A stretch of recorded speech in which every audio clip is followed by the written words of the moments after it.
ગીર સોમનાથ જિલ્લામાં સાંબેલાધાર વરસાદ વરસી રહ્યો છે। છેલ્લા 24 કલાકમાં સૂત્રાપાડામાં 12.5 ઇંચ વરસાદ પડ્યો। ગીર સોમનાથના વેરાવળમાં 10 ઇંચથી વધુ, કોડીનારમાં 6 ઇંચ, તલાળામાં 3.5 ઇંચ વરસાદ પડ્યો। સૂત્રાપાડાના વાવડી ગામમાં પણ ખેતરો બેટમાં ફેરવાયેલા જોવા મળ્યા। ખેતરોમાં ઘૂંટણ સુધીના પાણી ભરાઈ ગયા છે।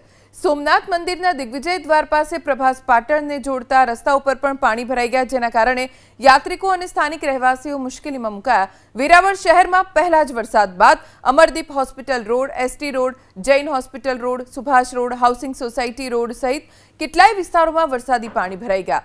રસ્તા ઉપર પાણી ભરાઈ જતા વાહન ચાલકો, રાહદારીઓ અને લોકોને મુશ્કેલી પડી। તપેશ્વર મંદિર પાસે આવેલી જય હિન્દ શેરીમાં ગટરોની સફાઈ ન થતા વરસાદી પાણી રહેણાંક વિસ્તારમાં ઘૂસી ગયા, જેના કારણે સ્થાનિકોમાં પાલિકા પ્રશાસન સામે રોષ જોવા મળ્યો। સૂત્રાપાડા ફાટક વિસ્તાર વરસાદી પાણીથી તરબતર બન્યો। ભારે વરસાદના પગલે માર્ગો પર પાણી ફરી વળતા વાહન ચાલકો અને સ્થાનિકોને અવરજવરમાં મુશ્કેલી પડી। તલાળામાં ગાળિયાવાડ રોડ પર વરસાદ સાથે પવન ફૂંકાતા વૃક્ષ જમીનદોસ્ત થઈ ગયું। ગીરના ધાવા, બોરવાવ, હડમતિયા, આકોલ વાડીમાં પણ ભારે વરસાદ વરસ્યો, જેના કારણે ચારે તરફ જળબંબાકારની સ્થિતિ જોવા મળી રહી છે।